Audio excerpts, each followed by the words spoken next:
¿Qué tal? Mi nombre es Aarón Rodríguez, estoy estudiando la maestría en seguridad, en políticas públicas de seguridad y defensa.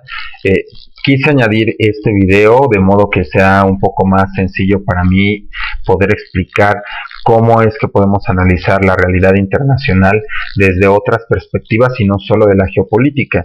La geopolítica integra varios factores como son economía, demografía, ideología, tipo de gobierno, etc. Sin embargo, podemos aislar cada uno de estos factores y analizar la realidad internacional desde cada uno de ellos.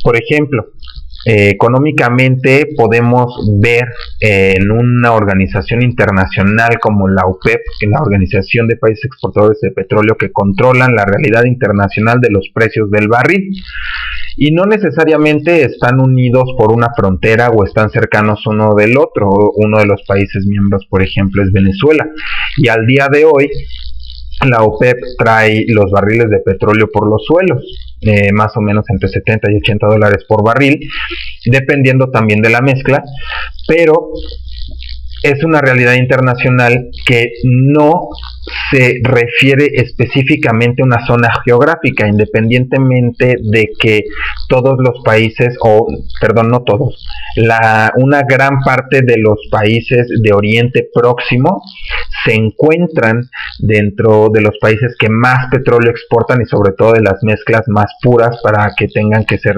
menos refinadas, que se tengan que refinar menos.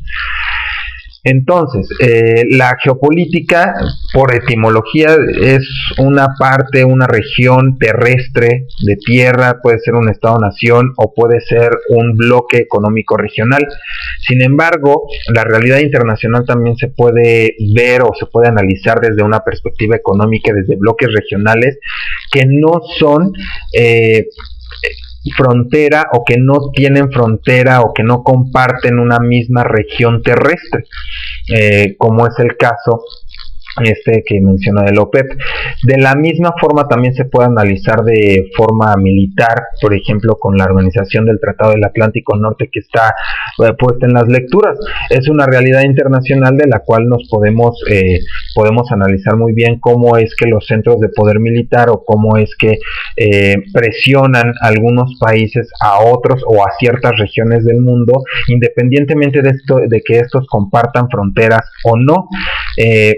Entre Gran Bretaña y Estados Unidos hay kilómetros, miles de kilómetros de diferencia, y sin embargo ellos tienen una fuerza conjunta de seguridad colectiva o seguridad cooperativa, si lo queremos ver ahora en nuevos términos, que puede ejercer presión a ciertos lugares del mundo. Entonces la geopolítica no es la única forma de analizar la realidad internacional, sino que también por medio de indicadores demográficos, económicos, migratorios, comerciales, inclusive un tratado comercial internacional, un tratado de libre comercio internacional no necesariamente tiene que compartir frontera.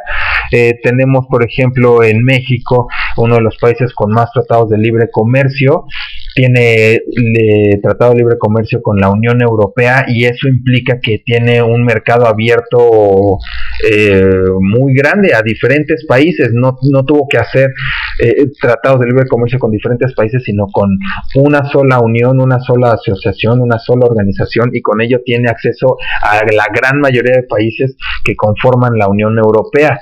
No es el caso, por ejemplo, el Telecán, que es el Tratado de Libre Comercio con América del Norte, que sería Estados Unidos y Canadá. En el Telecuem no se menciona como tal las naciones que conforman la Unión Europea, pero ya tenemos acceso a todas esas naciones, independientemente de que estas naciones a lo mejor requieran alguna cosa o no para comerciar, y eso puede establecer una realidad internacional para ciertos bloques regionales, independientemente de que compartan frontera o no. Y yo creo que eso es a lo que se refiere la geopolítica. La geopolítica como tal se refiere a un bloque regional, a una región específica, y no podría yo analizar geopolíticamente las similitudes que hay, por ejemplo, entre los países de Oriente Medio y el cono sur de América. Digo, sí las puedo analizar, sin embargo, no tienen mucho en común. Pero si yo no analizo económicamente, entonces podría hallar muchísimas más cuestiones que sean de hermanamiento, si lo podemos decir así. La realidad internacional se puede analizar desde diferentes perspectivas y no solo de la geopolítica. La geopolítica, independientemente de que sí conforma varios factores, no es la única forma en que se puede analizar la realidad internacional. Se puede analizar comercialmente, económicamente, financieramente, demográficamente, por conflictos, militarmente. Se puede analizar de diferentes formas y cada una de esas cuestiones se puede analizar de forma separada y aislada o en conjunto. Me está haciendo falta términos. Finalmente, aunque yo pueda unir ciertos factores como la economía, como el comercial, como lo financiero, a lo mejor no necesariamente significa geopolítica, porque geopolítica como tal significa un pedazo de tierra, en una parte, en una región del mundo. Espero que me haya dado a explicar y espero comentarios acerca de esta participación. Hasta luego, muchas gracias.